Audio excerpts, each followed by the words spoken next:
Alrighty. Good afternoon, everybody. It's great to be here today. My name is Reuben, and I'm a Soil CRC PhD candidate working on the Lab of Chip Technology for soil nutrients analysis. Now, in order to maintain optimal soil health conditions... Sorry, let's try that again. Alrighty. So in order to maintain optimal soil health conditions for the best plant growth is to carry out your soil tests. Right, today we have two options. One, your laboratory tests, where the results are often accurate, reliable.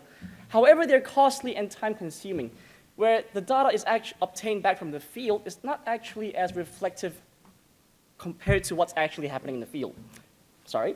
So on the other hand, we do have our current rapid test kits that are convenient, they're commercially available, they're cheap.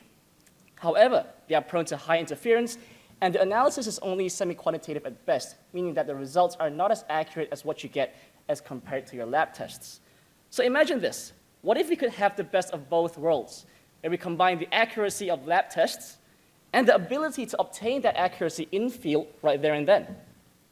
Now, to answer that question, we must first determine our approach, where firstly, we develop a 3D printed microfluidic device that allows you to measure soil nutrients in field via colorimetry. The color reaction produced in the device will then be quantified using our smartphone application software, which then analyzes, computes, and then relays that information to the farmers regarding the proper soil improvement interventions, such as fertilizer application rates.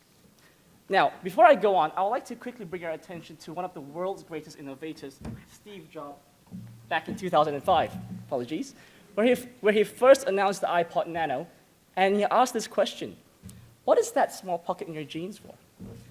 Now, I'm certainly not Steve Jobs or the world's greatest innovator, but as a soil scientist, I beg to differ. Simply that pocket is not meant for your iPod Nano, but instead, this. A multi-layered, multi-channel, multi-data point, that was a mouthful, 3D printed microfluidic device that allows you to measure soil nutrients in field in real time.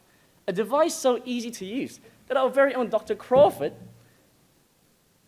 and 9-year-old Emily were able to use it effortlessly without much instructions given. And I can confidently quote from one of our users that this device can't get any simpler to use. By the way, Michael, you look fantastic, just so you know. So with all this simplicity, let me take you through the flow processes of this device, where firstly, a soil sample is injected into the device using a syringe, where the sample is then bifurcated and distributed into 8 separate channels. Upon distribution, it then meets with the pre-inserted static calibrants and further flows into the end of the device, where again it meets, this time, with the reagent and mixes. After a few minutes, a colorimetric reaction is then developed in the form of a color gradient, where it is then quantified into a measurement using our smartphone application software. Now, you might be asking, why 8 channels and why the color gradient?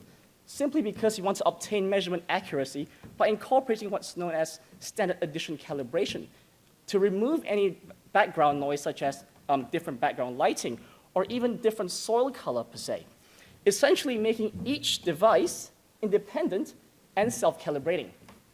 Now, working with the soil CRC, and the beauty of that is that we are able to bring our developments from the lab onto the land. And given this bespoke opportunity, we were then able to go into North Queensland and work with our industry representatives, where we were able to use this device and obtain user point of view feedback. And not only did we evaluate the functionalities of this device on multiple users, but also on a plethora of sample types, ranging from your regular soil samples to water to even plant tissue. Now, having said that, we are indeed proud of our achievements at the moment. But as with science, the road doesn't just end there. So where are we currently since the first development of our chip? So currently, we're focused on developing the software to achieve accuracy and consistency. And that will be accurately correlated to the correct calculations of your fertilizer application rates. And once data accuracy and consistency have been achieved, we can then add other soil health parameters, such as EC and other soil micronutrients, in order to increase the device's repertoire of capabilities. And lastly, we believe that knowledge is power. And by having this power at your fingertips, would empower farmers and growers to be able to grow confidently, sustainably, and ultimately contributing to global food security. And that, everyone, brings me to the end of my presentation. Thank you, and welcome to the future.